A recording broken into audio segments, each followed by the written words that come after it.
ঘুমানোর পূর্বে যখন বিছানায় যাবেন, অনেকগুলো সুন্নাহ আছে, বিছানা ঝেড়ে নিতে হবে, লাইটস অফ করা, প্রয়োজনে পারলে অজু করবেন, আয়াতুল কুরসি পড়বেন, তাসবিহ তাহলিল করবেন, পারলে সূরা মুলক পড়বেন। যদি কিছুই করতে না পারেন, কমপক্ষে সূরা ফালাক, সূরা নাস আর সূরা ইখলাস 3 বার করে পড়বেন। সিস্টেমটা আমি দেখাই দিচ্ছি, যে প্রথমে হাত সামনে নিয়ে বিসমিল্লাহির রহমানির রহিম পড়ে সূরাতুল ইখলাস, আবার বিসমিল্লাহ বলে সূরাতুল ফালাক, আবার বিসমিল্লাহ বলে সূরাতুল নাস, একবার করে পড়লেন, পড়ে এভাবে ফু দিবেন, দিয়ে মাথা থেকে নিয়ে যতদূর পর্যন্ত পারেন এভাবে মাসেহ করবেন একবার, তারপরে আবার একবার, তারপরে আবার একবার, মোট 3 বার। 3 বার কেন, এটা আমি এখন এসে বুঝতে পারছি কেন 3 বার, স্টুডেন্ট লাইফে বুঝতে পারি নাই। আসলে কোরআন এবং সুন্নাহর এত জ্ঞানের সমুদ্র, যেখানে আমরা হাবুডুবু খাচ্ছি, আসলে কোনো কুলকিনারাও খুঁজে পাচ্ছি না যে আসলে কি সলিউশন দিব। তাই যতই জানি ততই মনে হয় যে আমি কিছুই জানি না। একটা হাদিস সেদিন আমরা জানলাম, সেটা হলো যখন মানুষ ঘুমায় তখন শয়তান চলে আসে কাছে, মানে সবার সাথে একটা করে শয়তান আছে, ওই শয়তান চলে আসে, ওর নাম হচ্ছে কারিন, ওর নাম হচ্ছে কারিন, যেটা কোরআনে আছে। সে এসে এই যে আমাদের গর্দান আছে, এই গর্দানের মধ্যে 3টা গিট দেয়, 3টা গিট দেয়, এবং প্রতিটা গিটের সাথে সে বলে, তোমার সামনে দীর্ঘ রাত, তুমি ঘুমাও, তোমার সামনে দীর্ঘ রাত, তুমি ঘুমাও, তোমার সামনে দীর্ঘ রাত, তুমি ঘুমাও, আরামে ঘুমাও।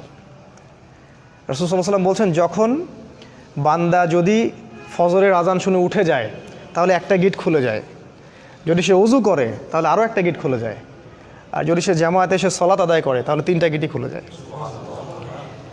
আর যদি এটা কাজ, এই 3টা কাজ আমরা না করি, সকাল 8টা 9টা 10টায় উঠি, তাহলে 3টা গিট নিয়েই সকাল করবে সে।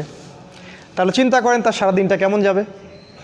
আর হয়তো এই কারণেই রাসূল সাল্লাল্লাহু আলাইহি ওয়াসাল্লাম 3 বার করে মাসাহ করেছেন, যাতে করে শয়তানের প্রভাবটা কম হয়। এটা একটা রিজন, এটা একটা ফজিলত। আর আমি যেই কথাগুলো বলছি, এই যে ফু দিয়ে মাসাহ করা, আবার গিটের কথা, আমাদের মডার্ন সো কল্ড এই যে ওয়েস্টার্ন সিভিলাইজেশন এবং সায়েন্স এগুলোকে অস্বীকার করে, এবং এই কথাগুলো আমাদের স্কুল কলেজের প্রফেসররা শুনলে হাসবে। আপনারা ডিসাইড করবেন যে আপনারা কোরআনকে ফলো করবেন নাকি ওয়ান আইড পিপলদেরকে ফলো করবেন। তবে হ্যাঁ এটাও বলি, যদি আজকে বা আগামীকাল আমরা দেখি যে ডিসকভারি চ্যানেল বা ন্যাশনাল জিওগ্রাফি তারা বলছে যে আমরা নতুন একটা তথ্য পাইছি, কী সেই তথ্য, মানুষ যখন ঘুমায় তখন এই হয়, এটা হয়, সেটা হয়, একজন সত্তা এসে গিট দেয়, হ্যাঁ, তারপরে আরেকটা কী জানি বললাম, এই যে যখন মানুষ ভালো কোনো কালাম পড়ে ফু দেয় তখন শরীর ভালো ফিল করে, একটা নাম দিয়ে দিল কঠিন একটা মেডিকেল সায়েন্সের কোনো নাম, তখন মানুষ ঠিকই বিশ্বাস করবে, অবশ্যই বিশ্বাস করবে। কিন্তু এখন এটা মানুষ অনেকেই বিশ্বাস করে না। এটাকে বলা হয় তাদের ইবাদত করা।